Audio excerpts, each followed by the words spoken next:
The new S-Class, the new luxury, brought to you by Mercedes-Benz.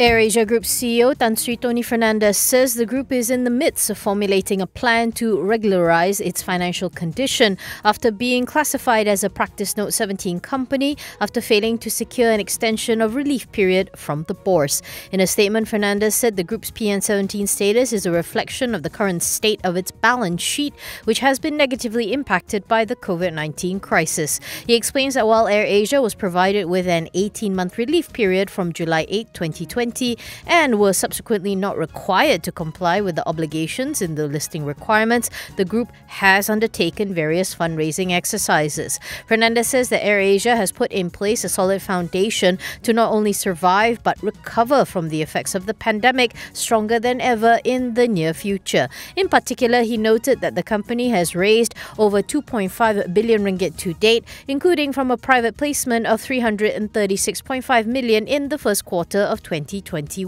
He says that plans are in place to raise up to 400 million in additional capital this year that will ensure sufficient liquidity to ride out the effects of the COVID-19 pandemic in 2022. Fernandes also reiterated that AirAsia is no longer just an airline that is solely reliant on airfares and that it is now an investment company with a portfolio of synergistic travel and lifestyle businesses. Following the PN17 classification, AirAsia's share price fell to a one-year low of 55 cents and was Bursa Malaysia's most actively traded stock on Friday. It ended the day 16.8% lower at 62 cents with over 330 million shares traded. Bursa suspended the proprietary day traders and intraday short selling for AirAsia's stock for a day given the share price movement. Both will be reactivated on Monday.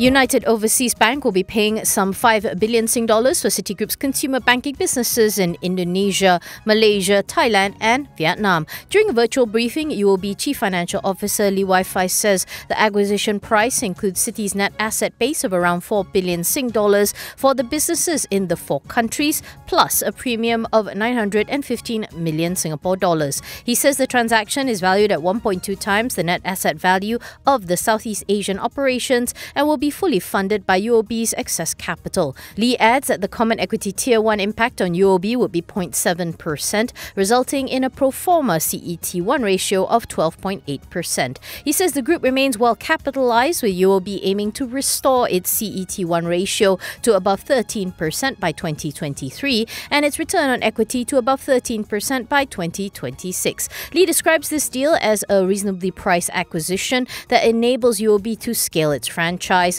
fast-forward its customer growth and strengthen its capabilities. While the acquisition includes Citi's non-performing loans, Lee points out that Citi's NPL ratios across the four markets are comparable with UOB's. He adds that the COVID-19 pandemic was a good test that allowed UOB to see how Citi manage different cycles. The parties are targeting to complete the acquisitions in Malaysia and Thailand by the second quarter of 2023 and the remaining markets by the first quarter of 2024, subject to regulatory approvals. UOB Deputy Chairman and CEO Wee Ee Cheong calls the acquisition a timely opportunity for the group to advance its position as a leading regional bank, allowing it to scale up its businesses across four markets at one go.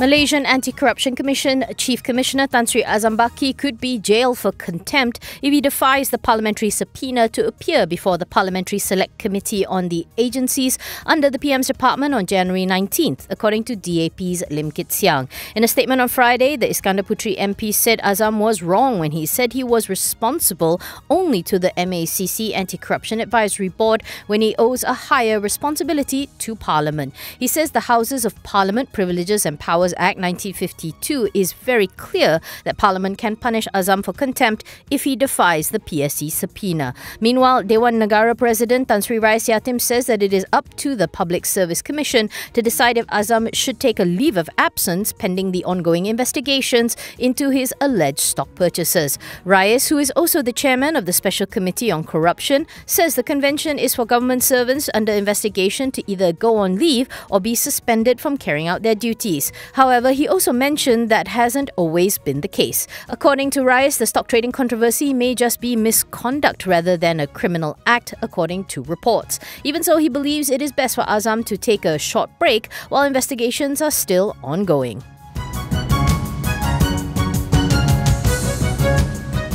Technology stocks on Bursa Malaysia took a tumble after a number of US big tech counters crashed on US tapering concerns. It was a sea of red, with Bursa Malaysia Technology Index slipping 5.83 points or 6.6% to end Friday at 83.14. Malaysian Pacific Industries was Bursa's top loser for the day, falling by 12% to close at 40 ringgit and 96 cent. This was followed by Vitrox Corp, which shed 1 ringgit 42 or 7.7% to end the day at 17 ringgit. Also in the top 10 was Unicem Malaysia, which declined 15%, with its counter closing at 3 ringgit and 4 cent. Bursa had suspended the proprietary day trading and intraday short selling of Unicem shares for the rest of Friday due to the last done price of the approved securities dropping more than 15% from the reference price. Both will be reactivated this coming Monday. Inter-Pacific Securities Head of Research Victor Wan told the EdgeMarkets.com following a rout on the Nasdaq on Thursday night, it was a case of follow the leader for Malaysian tech stocks. He says that following a good run, the sector needs to pull back a little bit before making another push later on, and that if the prices are low enough, it will become an attractive proposition.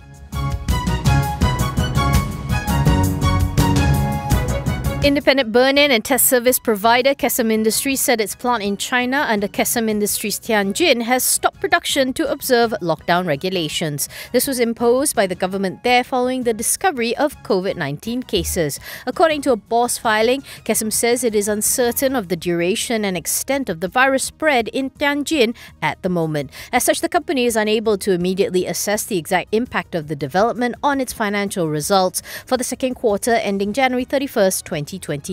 Kesem says it will make a further announcement when there is a new development.